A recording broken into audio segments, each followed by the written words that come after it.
નેત્રંગમાં આજે ભારતીય જનતા પાર્ટી દ્વારા આદિવાસી ગૌરવ સંમેલનનું આયોજન રાજ્યના નાયબ મુખ્યમંત્રી હર્ષ સંઘવીની અધ્યક્ષતામાં કરવામાં આવ્યું હતું। તેઓ દ્વારા કોંગ્રેસ અને આમ આદમી પાર્ટી પર ગંભીર આક્ષેપો કર્યા હતા।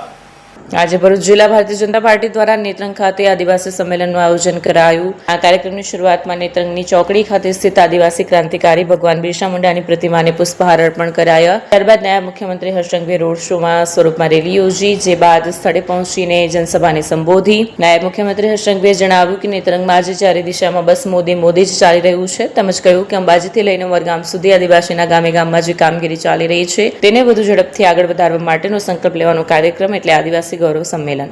ભરૂચ જિલ્લાના નેત્રંગ ખાતે આદિવાસી ગૌરવ સંમેલનમાં નાયબ મુખ્યમંત્રી હર્ષ સંઘવીએ દેશના કોઈપણ રાજ્યમાં આદિવાસી સમાજ માટે ગુજરાત જેવું કામ નહીં થયું હોવાનો હુંકાર કર્યો। સાથે જ આમ આદમી પાર્ટીની તાલુકા કચેરીએ તેઓ તાળા માર્યા હોવાનો ઉલ્લેખ કર્યો। ભરૂચ સાંસદ મનસુખ વસાવાએ અમરસિંહ ચૌધરી કરતા પણ ગણપત વસાવાને સૌથી મોટા આદિવાસી નેતા ગણાવ્યા। સંમેલનમાં ગણપત વસાવા, જિલ્લા ભાજપ પ્રમુખ પ્રકાશ મોદી, પ્રદેશ કારોબારી મારુતિ શેટોદરિયા, જગણ્યા ધારાસભ્ય રીતેશ વસાવા, જિલ્લા પ્રભારી પરાક્રમસિંહ જાડેજા, જિલ્લા મહામંત્રીઓ, તાલુકા આગેવાનો, હોદ્દેદારો, કાર્યકરો અને આદિવાસી જનમેદની ઉપસ્થિત રહી હતી। ઉલ્લેખનીય છે કે થોડા દિવસો અગાઉ પણ નાયબ મુખ્યમંત્રી હર્ષ સંઘવીએ ભરૂચ જિલ્લામાં આદિવાસી વિસ્તાર ખાતે જનસભાને સંબોધી અનેક આદિવાસી કાર્યકરોને ભારતીય જનતા પાર્ટીમાં જોડાવ્યા હતા। તે વિસ્તાર ચેતર વસાવાના રાજકીય પ્રભાવ ક્ષેત્ર તરીકે ઓળખાય છે, ત્યારે ફરી એકવાર નેત્રંગમાં યોજાયેલી આદિવાસી સભાને રાજકીય રીતે મહત્વપૂર્ણ માનવામાં આવી રહી છે।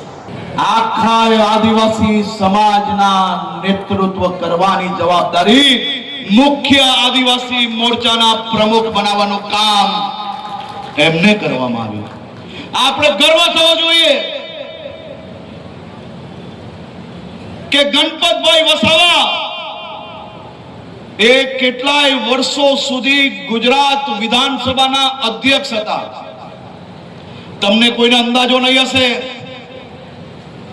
મુખ્યમંત્રીએ બી વિધાનસભામાં બોલવું હોય તો અધ્યક્ષશ્રીની પરવાનગી લેવી પડે, અને ગણપતભાઈ પરવાનગી આપતા ત્યારે અમને બોલવાનો અવસર મળતો। તમારે હવે ભણવાની તકલીફમાં ક્યારેય મોબાઈલ નેટવર્કની તકલીફ નહીં આવે।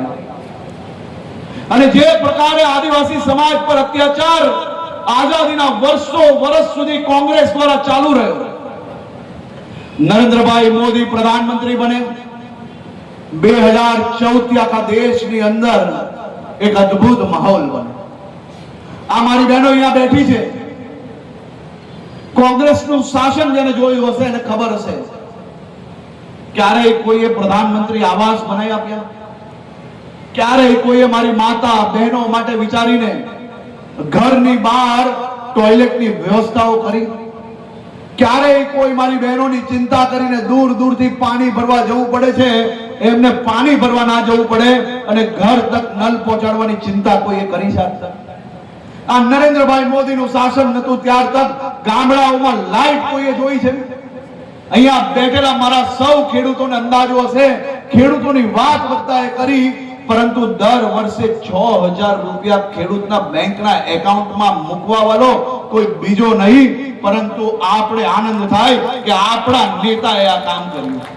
સાહેબ, તમને બધાને ગર્વ થશે કે આ ભારતીય જનતા પાર્ટીની એક જ એવી સરકાર છે કે જેને આદિવાસી સમાજનું નેતૃત્વ વધુમાં વધુ વધાર્યું।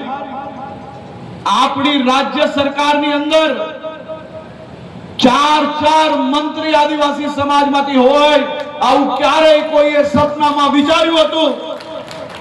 આમાંની એક બી પાર્ટી, કોંગ્રેસ હોય કે આપ હોય, કયા આદિવાસી નેતાને એમનો નેતા બનાવ્યો?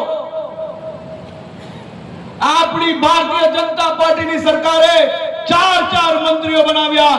આપણા નરેશભાઈ પટેલ હોય, જયરામભાઈ ગામિત હોય, રમેશભાઈ હોય કે પીસી બરાંડા હોય, ચારેય ક્ષેત્રમાંથી 4 આદિવાસી મંત્રી એ મારા આદિવાસી સમાજની સેવા કરવા માટે ભૂપેન્દ્રભાઈ પટેલની સરકારમાં કામ કરી રહ્યા છે।